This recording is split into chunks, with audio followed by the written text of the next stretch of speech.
Hello అండి. Hi అందరికీ.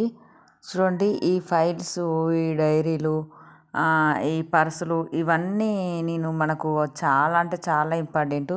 ఇవన్నీ మన కుటుంబానికి సంబంధించినయే. ఒక ఆడవాళ్ళకని కాదు, ఒక మగవాళ్ళకని కాదు, మన ఫ్యామిలీ మెంబర్కి మొత్తం సంబంధించినవి. నేను ఈ వీడియో మళ్ళీ వాయిస్ ఎందుకు పెట్టినంటే, నేను బయట ఇంట్లో కరెంటు పోతే బయట తీసిన ఇది. కొంచెం డిస్టర్బెన్స్గా ఉంది. ఆ గాలి ఎక్కువ వచ్చేసరికనే గర్క్ సౌండ్ ఎక్కువ వస్తుంది. అందుకని మళ్ళీ నేను వాయిస్ పెట్టాల్సి వచ్చింది. చూడండి, ఏంటంటే ఇది మనము ఈ ఇంటి దగ్గర ఉంటాం కదా ఆడవాళ్ళం, ఇవి చాలా జాగ్రత్తగా చూసుకోవాలి. మగవాళ్ళు బయట డ్యూటీలకు వెళ్ళే వాళ్ళు, వ్యవసాయం పనులు చేసుకునే వాళ్ళు, వాళ్ళ పనులు వాళ్ళకు ఉంటాయి కదా. అంటే మనకు పని లేదని కాదు, మనకు కూడా పనులు ఉంటాయి, మనం కూడా పనులు చేసుకుంటాము. కానీ ఇవన్నీ మనం ఓపికగా మనం మాత్రమే చేయగలుగుతాము. చూడండి, ముందుగా ఈ పర్సు తీద్దాము. వీటి కోసము కొత్త పర్సులు అవి ఇవి కొనాలని ఏమి ఉండదు. మనకి ఇంట్లో ఇలాంటి పర్సులు ఏమన్నా ఉంటే కూడా వాటిని యూజ్ చేయొచ్చు.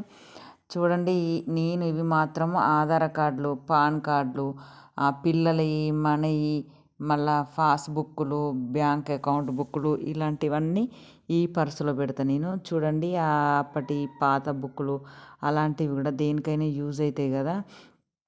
మనకు దేనికైనా జిరాక్స్లకు ఈ ఆధార్ కార్డులను, మన ఐడెంటిటీ కార్డులు, ఈ ఏటీఎం కార్డులు ఇవన్నీ మనకు దేనికన్నా కావాలన్నప్పుడు తొందరగా మనం దొరకవు. మనం ఆ డబ్బా, ఈ డబ్బా, ఈ సంచి, ఆ సంచి చూసేసరికనే అక్కడ బస్సులు వెళ్ళిపోతాయి, లేట్ అయిపోతుంది, కొంచెం ఇబ్బంది అవుతుంది కదా. మనం ఇట్లా ఒక చోట ఒక పర్సులు దాచుకున్నాం అనుకోండి, మనం తొందరగా ఆ పర్సు నుంచి తీసుకోవచ్చు, అవసరం ఉన్నప్పుడు వాడుకోవచ్చు వాటిని. అందుకోసమని మనం ఇవన్నీ ఈ కార్డులన్నీ ఇట్లా ఒక్క పర్సులో దాచుకోవాలి. లేకపోతే మనం అక్కడిక్కడ ఎత్తుకోవడం ఇబ్బంది అవుతుంది.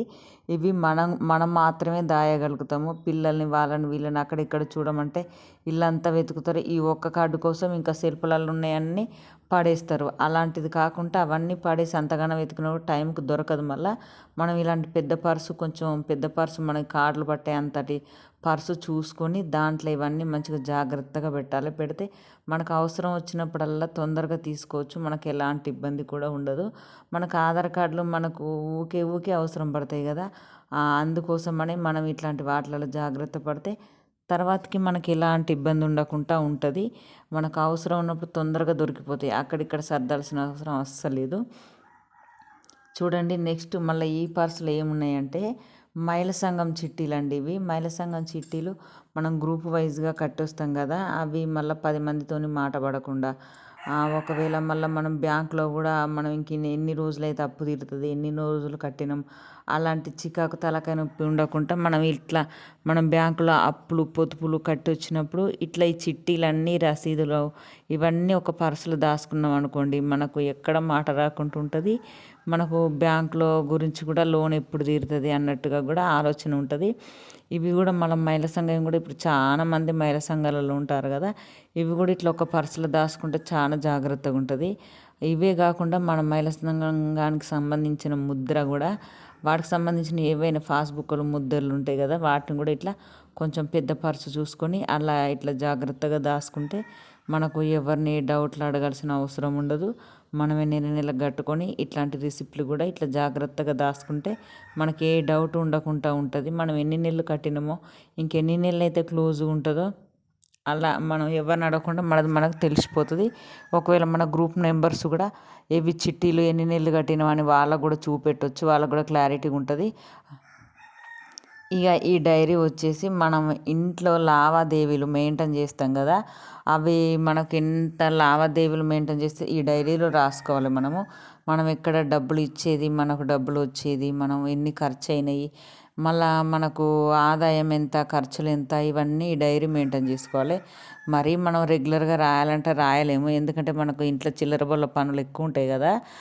పిల్లల్ని చూసుకోవడం, వంట చేయడం ఇలాంటి పనులు ఉంటాయి కాబట్టి రోజు మెయింటైన్ చేయలేము. కానీ అట్లా 2-3 రోజులకు ఒక్కసారి అయినా కూడా డైరీని తీసి రాసుకోవాలి.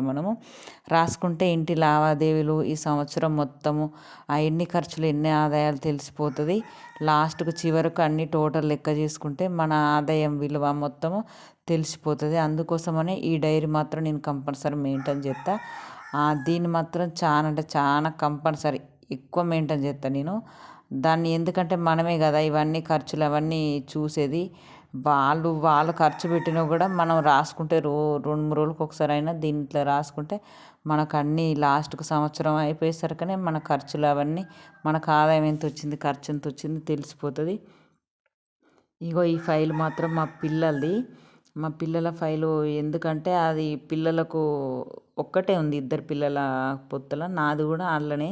నాకంటూ ఏమి ఎక్కువ ఉండవు అనుకోండి, ఏముంటే ఏమి ఎక్కువ ఉండవు. పిల్లలది ఎందుకు పిల్లలకు ఫైల్ అంటే పిల్లలకు 10th సర్టిఫికెట్లు, ఇంటర్ సర్టిఫికెట్లు, మళ్ళీ పిల్లలకు మనం స్కూల్ మార్చేటప్పుడు ఇది చూడండి, మన పిల్లలకు కుల సర్టిఫికెట్ ఇట్లా దాన్ని చినగకుండా మనం ఇట్లా లామినేషన్ చేయించినాం అనుకోండి, తొందరగా ఖరాబ్ కాదు. ఇలాంటి ఇంపార్టెంట్ ఇట్లా దాచుకోవాలి మనము. మనం పిల్లల్ని ఒక స్కూల్ నుంచి ఒక స్కూల్కి మార్చినప్పుడు కానీ టీసీలు అవి ఇవి కూడా ఇస్తారు కదా. సరే ఒరిజినల్ స్కూల్లో ఇచ్చినా కూడా జిరాక్సులు, ఇట్లా పిల్లల 10th మెమోలు, పిల్లలకు అవన్నీ పిల్లల మన పుట్టినరోజు ఇవన్నీ పిల్లలకు సంబంధించినవి ఇట్లా పెట్టుకోవాలి. పిల్లల జన్మనామాలు, పిల్లలకు ఆటల పోటీలలో వచ్చిన సర్టిఫికెట్లు, పిల్లల ఎగ్జామ్స్ ఏదైనా రాసిన ఆ సర్టిఫికెట్లు, ఇవన్నీ వాళ్ళకు సంబంధించినవి. వాళ్ళ బర్త్డే సర్టిఫికెట్లు మనం ఎప్పుడైనా పిల్లలకు చూపెట్టాలనుకుంటే అక్కడిక్కడ వేసి వెతకకుండా ఇట్లా ఒక్క ఫైల్ వేసినాం అనుకోండి, చాలా జాగ్రత్తగా ఉంటే మనకు తొందరగా దొరికిపోతాయి. పిల్లలది ఏదైనా అక్కడిక్కడ ఎతకాల్సిన అవసరం లేదు. ఇక మా పిల్లలు పెద్ద పెద్ద చదువులు కాలేదు ఇంకా, కాబట్టి ఇద్దరు పొత్తుల ఒకటే ఫైల్ మెయింటైన్ చేసిన నేను. ఆ ఇద్దరికి చెరొకటి పెట్టాలంటే ఇంకొంచెం పెద్దగా ఎవరిది వాళ్ళకు పెడదాం అనుకున్నా. అందుకే ప్రస్తుతానికి ఇది ఒక్కటి చాలే అన్నట్టుగా ఇది ఒక్క ఫైల్ మెయింటైన్ చేసిన. నాకు సంబంధించిన ఏమైనా 1-2 ఉంటే మా పిల్లల ఫైల్లోనే పెట్టిన. ఎందుకంటే ఇక మళ్ళీ ఆయన ఫైల్లో పెడితే ఆయన కొంచెం చాలా ఇంపార్టెంట్ ఉంటాయి కదా, అంత చికాకు అయిద్ది అన్నట్టుగా నాది 1-2 ఏమన్నా నాదేమన్నా సర్టిఫికెట్లు, చదువు సర్టిఫికెట్లు ఇంకా అవే ఏమన్నా ఉంటే పిల్లల ఫైల్లోనే పెట్టిన నేను కూడా. మనకు పిల్లలకు సంబంధించిన ఇవన్నీ ఒక చోట్ల దాచుకున్నాం అనుకోండి, మనకి ఏ చికాకు ఉండదు. మనకు తొందరగా కావాలన్నప్పుడల్లా ఒక్కటేసారి ఫైల్ జిప్ తీసినాం అనుకోండి, ఒక పేజీ వెనుక పేజీ తీస్తా అంటే దొరుకుతూనే ఉంటుంది. ఈ ఫైల్ ఎక్కడైనా దొరుకుతాయి. డీమార్ట్లలో కానీ మనకు బుక్ స్టార్లలో కూడా దొరుకుతాయి. కానీ ఆర్డర్ చేసినవి అంత కరెక్ట్గా రాలేదు. మనం బుక్ స్టార్లలోనైతే ఇట్లా స్టాండ్ పెట్టుకుంటే చాలా రోజులు ఉంటాయి. నేను ఎందుకు మధ్య మధ్యలో లేచి కూర్చున్నానంటే మాకు ఇక్కడ ఇల్లు చివరికి ఉండేసరికి ఈరోజు కోతులు వచ్చినాయండి, అందుకోసమనే అట్లా మళ్ళీ లేచి కూర్చోవాల్సి వచ్చింది. చూడండి, ఈ ఫైల్ మాత్రం చాలా ఇంపార్టెంట్ పిల్లలకి. వాళ్ళు ఇంకొంచెం పెద్దగా అయినాక ఎవరిది వాళ్ళకి మెయింటైన్ చేయొచ్చు, కానీ ప్రస్తుతానికి ఒక్కటైతే చాలా అన్నట్టుగా నేను ఆ ఒక్కటి తెచ్చిన. మళ్ళీ ఈ డబ్బా ఏందనుకుంటున్నారా? ఈ డబ్బా మాత్రం పిల్లలది ఫీజులు కడతాం కదా మనం ఏమన్నా 100,000 కడతానమా, లక్షల్లో కదా. మళ్ళీ కోతులు వచ్చినాయంటే అందుకే మళ్ళీ ఒకసారి పోయి వచ్చిన. మధ్యలో డిస్టర్బెన్స్ అవుతుంది కదా. ఈ డబ్బా ఏంటంటే పిల్లలకు ఫీజు కట్టిన డబ్బాలు ఇవి. మనం వాళ్ళకు 100లలో 1000లలో కాదు కదా కట్టేది, లక్షలలో కదా. అందుకే మనం ఫీజు కట్టి రాగానే ఆ బిల్లు ఉంటాయి కదా, అక్కడిక్కడ ఎత్తే పోకుండా మనం ఇట్లా ఒక డబ్బా మెయింటైన్ చేసి ఆ డబ్బాలో వేసినాం అనుకోండి, అస్సలు ఎక్కడ వెతకాల్సిన అవసరం లేదు. లాస్ట్కు 1 ఇయర్ అంతా అయిపోయాక, పిల్లల చదువు అయిపోయాక మళ్ళీ లాస్ట్ ఫీజు క్లోజ్ అని ఉంటుంది కదా, అట్లా వాళ్ళు అక్కడ ఏమన్నా ఇబ్బంది పెట్టకుండా మనల్ని వాళ్ళతో చికాకు కాకుండా, స్కూల్ వాళ్ళతో చికాకు కాకుండా మనం ఇట్లాంటి డబ్బా ఇంటి దగ్గర మెయింటైన్ చేసినాం అనుకోండి, మన సేఫ్టీ కోసమే కదా ఇది. ఇవి కూడా మనమే చూసుకోవాలి. ఫీజులు కట్టి రాగానే ఆ బిల్లులోకి ఇట్లా ఒక డబ్బాలు వేసుకుంటే సరిపోతుంది. ఇది మాత్రం ఫైలు మా ఇంటిదండి. ఇక కొంచెం అది మా ఆయనది. దాంట్లో ఖరీదైనవి ఉంటాయి కదా పెద్దవాళ్ళదంటే, దాంట్లో మాత్రం ఆయన ఫైల్ అది. దాన్ని మేము ఎక్కువ వాడం, అసలు మేము ముట్టుకోం వాటిని. ఎందుకంటే మాకంత అవసరం లేదు, ఆయన ఒక్కడే చూసుకుంటాడు ఆ ఫైల్ గురించి. కాకుంటే ఇవాళ నేను తీసిన వీడియో కోసమని. ఆ ఫైల్లో చూడండి, దాంట్లో ఎంత ఇంపార్టెంట్ ఉంటాయంటే మనకు ల్యాండ్కి సంబంధించినవి, ఏమన్నా ఇల్లుకు సంబంధించినవి, ల్యాండ్లకు సంబంధించినవి, చిలకలకు సంబంధించినవి, పట్టాయి, మళ్ళీ అట్నే ఏమన్నా కాగితాలు, ఇట్లాంటివన్నీ వాళ్ళ ఫైల్లో ఉంటాయి కదా. అట్లా జాగ్రత్తగా దాచుకుంటాడు.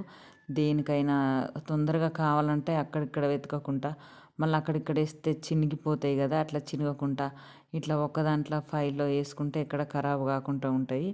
అందుకోసమని ఆయన కూడా ఒక ఫైల్ తెచ్చుకున్నాడు.